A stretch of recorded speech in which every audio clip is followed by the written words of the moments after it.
What up? Today we're back with more tattoo TikToks. And now in a record-breaking first time ever, we're going to start the video off with a tattoo that I love. This tattoo was done by Ricky Sunshine, one of my favorite tattooers. And just check out this cover-up. Finding unique ways to cover up a tattoo.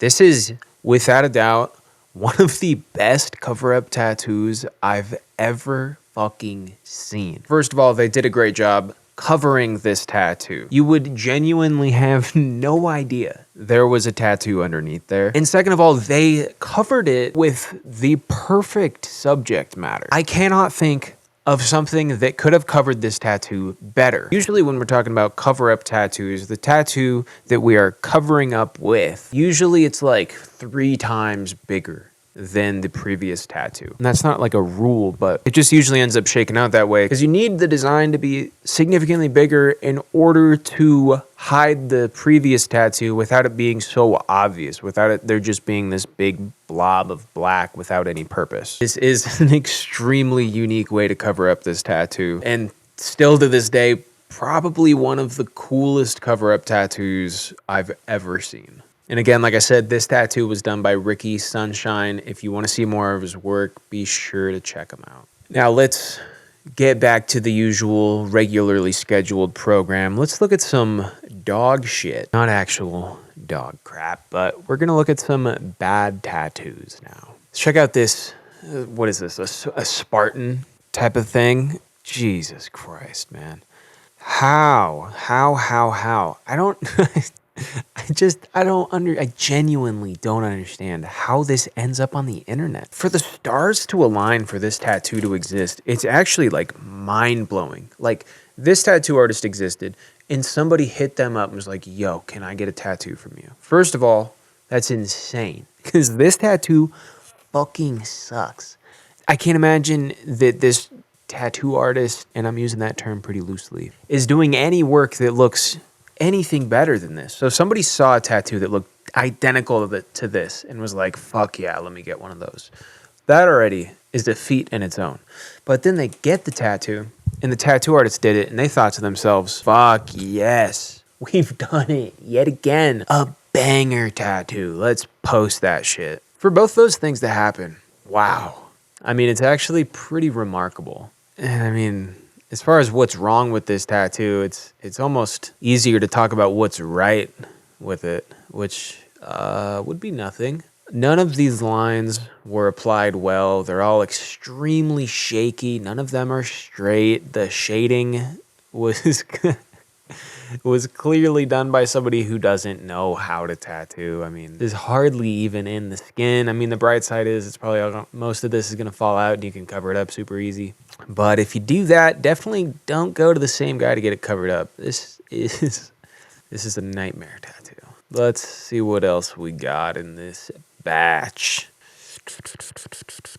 Actually, we saw an eyebrow tattoo 2 weeks ago, maybe? I think it was 2 weeks ago. And it was pretty fucking cool. I saw another one. What are the odds? I'd never seen somebody get a tattoo to replace their eyebrow before. And then I saw two, like, in a very short time window. Let's check it out. So this guy's gonna get his eyebrow replaced with a tattoo. Kind of. I guess that's what they're going for here. Let's watch. First of all, shaving the eyebrow, kind of mapping out the shape of this tattoo. They're doing this pretty sick looking tribal inspired type of thing. It's got a good shape to it. It really mimics the eyebrow well. I wonder what the plan is, you know? Is the game plan to...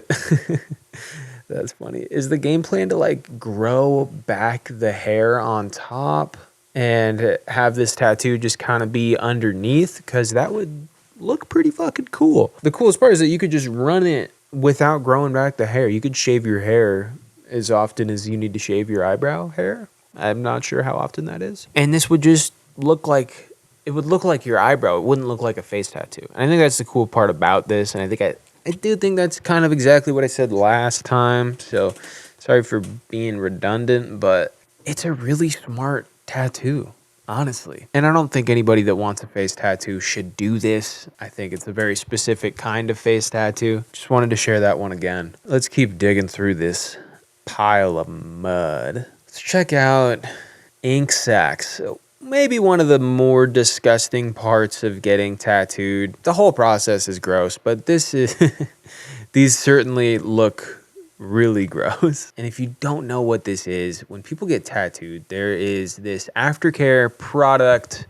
It's almost like a medical type of product called second skin, where this thin, like film-like bandage is applied to your skin after the tattoo is finished. And it will essentially, I think, kind of trick your body into thinking the tattoo is healed sooner than it actually is. I have certain adhesive allergies, and so I never use second skin. I haven't had any crazy reactions, but I've had some weird ones for sure. It kind of just seems like something I shouldn't be messing with. Because this like film bandage is covering the whole tattoo, it holds in everything that your tattoos are leaking. And leaking is a great word to use, actually, because it's very gross. Getting tattooed is disgusting, dude. Like, there are open wounds, there's ink, there's plasma, there's sweat, there's all sorts of gunk. There are different lubricants that the artist might be using, probably some kind of Vaseline. All of that shit will work its way into this second skin and create this quote unquote ink sac. It looks really gross. It is not guaranteed that it's gonna look this crazy. Any of the times that I have used second skin, it has never looked like this. But I also don't get any color tattoos, and I think the more ink and the more trauma that your skin experiences, the nastier your ink sac's gonna be. It's nothing to be concerned about. It's very normal. I'd keep an eye on it, make sure it's not leaking on stuff. That stuff's nasty. I'm not trying to get that anywhere. So I would just take it off, clean it, and if you want to put a new piece of second skin on, go for it. If you want to just leave it, probably fine too. Those are ink sacs, and they're very gross, and tattoos are gross, and it's all normal, but it's gross. And let's continue. The coolest gap filler I've done. Let's check out this gap filler tattoo. It looks, whoa, was not expecting red. That's fucking cool. I really like this. I really like this. I like this more than I thought I was going to like this. I have one red tattoo. I've talked about it before, I think. I like it. It's cool. I don't know if I'm necessarily looking to get any more of them, but my favorite part about this tattoo isn't that it's red. It's how it was done. The artist did it in a way where it adds a lot of layers to these pre-existing tattoos. These cherubs, the Roman numerals, the sword down there. Because they left skin tone or negative space or whatever where these tattoos were, it makes this rose outline look like it was underneath all these other tattoos and give it some time to heal and age and fade a little bit. It's gonna look really cool. It's gonna have this nice layered effect, and it is, I think, a pretty effective way to fill these really awkwardly shaped gaps on this guy's thigh. I know more than anybody, my thighs have some terrible tattoos. I think anybody who has a lot of tattoos kind of ends up with some funky looking thighs. Or if you spend enough time in tattoo shops, your thighs just kind of end up getting bad shit on them. And mine definitely have some awkwardly placed stuff. So this is something that I'm going to keep in the back of my head when it comes time to, I guess, filling in those gaps. You don't have to get a blast over. You can get a blast under. Moving on. The back tattoo I got before my frontal lobe fully developed. Let's check it out. These are usually really bad. This this is a Chicano style Bugs Bunny gangster back piece. I've never heard that sentence before. Chicano style Bugs Bunny gangster. That's a first. This back piece is fucking epic. There's some tattooers that I'm friends with who would love this thing. And it makes it really easy to like this tattoo because it's fucking good. It was done really well. It was done by somebody who probably specializes in fine line Chicanos type stuff. They know what the fuck they're doing. They did a sick tattoo. Yeah, the subject matter, maybe a little, not for me per se, I'm not necessarily looking for the Chicano style Bugs Bunny gangster back piece. But fuck, dude, if you're gonna do it, you might as well have it look good. I feel like most of the time when people regret their tattoos, it's not like the choices they made or the thing they got tattooed. It's that it just looks like shit and they got it tattooed by somebody who wasn't very good. I feel like that's most often the case, and I'd be willing to bet this person is not going to regret this back piece because, one, It's on your back, can't see it. 2, it probably gets a lot of compliments. Kind of a crazy choice though, but I wholeheartedly respect it. Speaking of back pieces, let's check out this one. This was really sick. We've seen some work from this artist before. This is one interpretation of bold will hold. I don't think it's necessarily what everybody thinks of when they think of bold will hold, but I'll tell you what, this shit will hold for sure. The bolder your tattoo is, the longer it's gonna last. Just the size of these tattoos combined with how simple they are. I mean, these are a lock for being legible for this guy's entire life. I don't have any fucking doubt. They're really sick. I do think they look cool as blastovers. And as somebody who likes blastovers and has blastovers and will be getting more blastovers, I'm not entirely sure these are what I'm looking for out of blastovers, but there's an audience for this. People like it. This one on the head's pretty fucking cool, actually. These are really sick. Super cool tattoos. And this is one interpretation of bold will hold. And really quick before we continue, I just want to say thanks for hanging out with us. He's shy. But if you liked the video, leave a like, subscribe if you want to see more videos. I appreciate everybody who watches. Don't worry, video's not done yet. We're halfway there. So let's continue.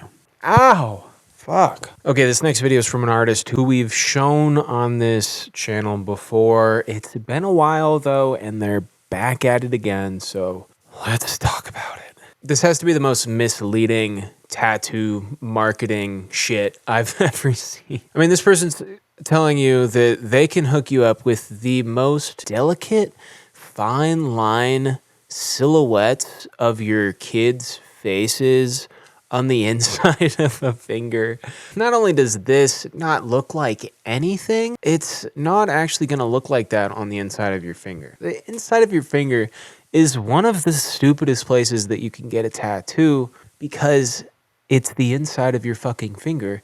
And because of how often your hands do shit and are exposed to the sun and move and rub on shit, because of all that, the skin there is different than the skin on the inside of your forearms or on the outside of your whatever. Tattoos don't hold up there. They just don't. They never do. And anybody who's claiming that their shit's gonna look really good on the inside of a finger is lying to you. And it's not a skill issue. It's not a matter of they're not good enough. It's just anatomy. It is not a spot where a tattoo is going to hold up. And what really bugs me is this artist and artists like this are clearly marketing themselves towards people who don't have tattoos. Nobody with tattoos, no tattooed people would see something like this and think that's a good idea. They're trying to take advantage of your ignorance. They just want your money. They're not looking out for you. They don't want you to get a good tattoo. They don't care how long it lasts. This is not a good tattoo, not for subjective reasons, but because objectively, it will not look like this on your hand.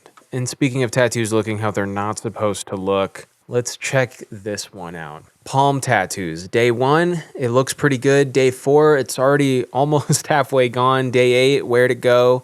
Day 14, we pretty much lost the entire fucking thing. What happened here and why? Let's talk about it. First of all, palm tattoos are known to be trickier than other spots. Palms are weird skin. It's very sensitive. It moves a lot. It touches everything. They get a lot more sunlight than other spots. For all those reasons, they can be trickier, but this is not the normal. This shouldn't really be happening. And palm tattoos may not be something that every artist is familiar with. It's not the most common tattoo. Not a lot of people have them, so not a lot of artists have experience doing them. But if you go to somebody who's done palm tattoos before, even just a handful, you're probably going to walk away with a really good looking tattoo. And obviously, like all types of tattooing, there are people who specialize in this. We have to mention Luke Ashley if we're going to talk about palm tattoos, just the king of palm tattoos. This might not be the gold standard. This is kind of above and beyond really for palm tattoos. But this original video that we were looking at, this is not something you should expect out of any type of tattoo. And if this is what happened, then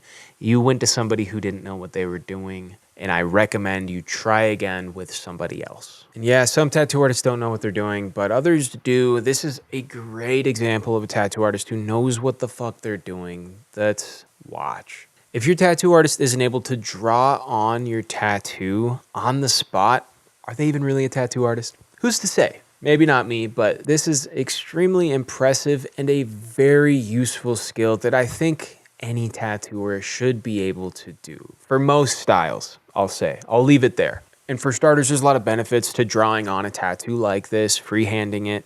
For starters, just look at this tattoo and look how well it fits in between all these other tattoos. It'd be really tricky to get a stencil to work just right in this situation and in many situations. Second of all, drawing is the foundation of tattooing. It is just as important as tattooing. If your tattoo artist is not able to draw, I think that's a huge red flag. And in a world filled with people trying to teach themselves how to tattoo who can't draw, I think it's important to reiterate the importance of this skill and how much of a green flag it really is for your artist to be able to do stuff like this. If you're looking at an artist and thinking, oh, maybe I'll get a tattoo from them, if they post a video of them freehanding a tattoo on and it turns out good, go get tattooed by them. Let's check out this scar cover-up. Let's make a fun scar cover-up tattoo. I love this. They used the scar as part of the fish's bones. I think that's really sick. I think it's clever. I've seen this done plenty of times before. It's not the most unique thing, but it's certainly not the most common tattoo. I mean, not that many people have a scar you can work with to do something like this. This is one of the reasons why I love tattoos. It can help people learn how to love or appreciate or just like parts of their body that they might not have been in love with before. And this is obviously a very specific type of scenario here where somebody has a scar. They might not love the scar. Maybe they don't care too much about it. But by getting a tattoo like this,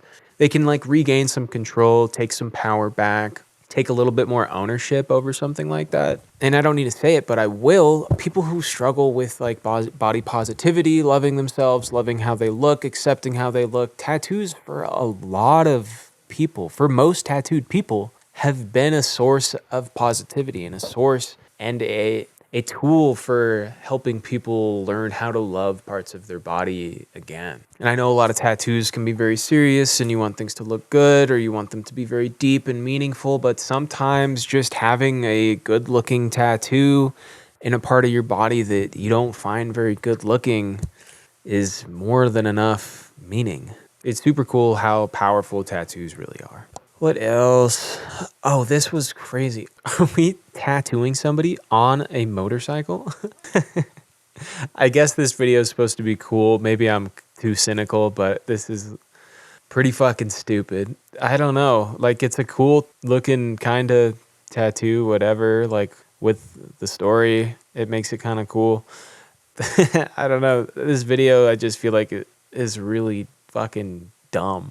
Also, I'm pretty sure the person who did that is a tattoo artist, which is cool. That's nice.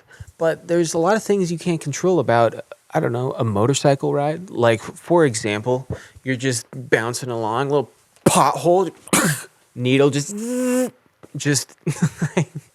that could really fuck this guy up. I don't know what the deepest a tattoo needle has ever been inside somebody's skin, but this seems like a situation where you could probably break that record. Just pothole, or like they have, imagine some car pulls up and like they have to swerve out of the way or something. I don't know. For the video to be this lame and the tattoo to not look good, was it worth it? I don't know. Maybe. I don't think so. We got two more. God, okay. We saw this happen last week. I think it was last week, and we talked about it. This is the exact same thing. We're going to talk about it again because now it's a trend. It's a trend. It's happening. Don't get tattooed because of a trend. Before I even show you the video, just because something's trending doesn't mean you need to get the tattoo. Oh, your neck tattoo is so cute. What is it? Exactly. It's a fucking abomination is what it is.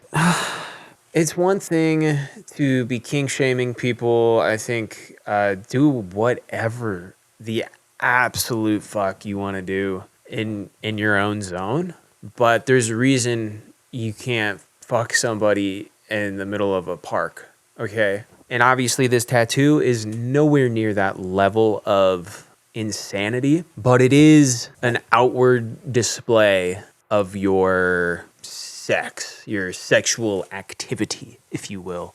I don't even know if I would consider choking a kink. I guess it depends on how severe you're choking somebody out. But it just doesn't need to be a tattoo. It doesn't need to be something that you parade around and wear for the rest of your life. It just feels like a weird choice. And because this is unfortunately starting to trend. Okay, come on. Hey, buddy. Don't show the camera that. Jesus Christ. But because this is becoming a trend, unfortunately, a lot of couples are going to be getting tattoos like this that don't stay together. And that is like a really big bummer. That's like worse than having somebody's name, maybe. I don't know. I would definitely way rather have an ex's name than their fucking finger spots around my throat. Just kind of a yikes. I don't think we need to be doing that now, do we? For our last video, let's check it out. Do you actually want to get this tattoo or not? Only if I'm numbed up for 8 hours. People, don't do that. I don't know if this is like privileged information. Maybe newsflash, I guess. Tattoos are optional. You don't have to get them. They're also a luxury thing. If you're strapped for cash, you don't need to get a tattoo. Tattoos are entirely optional. It's not like food. It's not like water. It's a tattoo. So this whole idea that, oh, we got to make sure people with low pain tolerances can get tattoos. God, I don't think, you can't convince me that that's what is happening with these.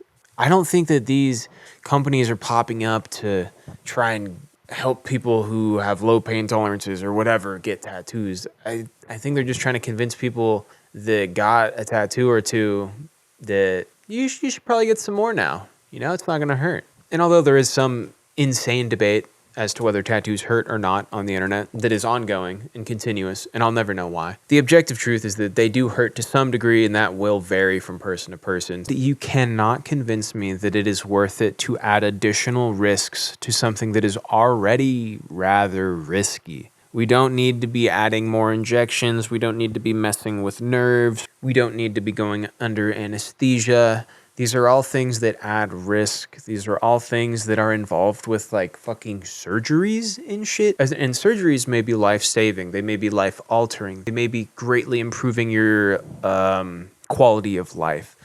Tattoos just aren't that. So you just can't convince me that the risk is worth it. People can already get infected. There are already things that can go wrong. The more variables you add, the more likely somebody's gonna fucking die. And on that note, we've done it yet again. Another video in the wraps. Thank you for watching. I hope you've enjoyed. Maybe you learned something. And on that note, I'll see you next week. Until then, peace.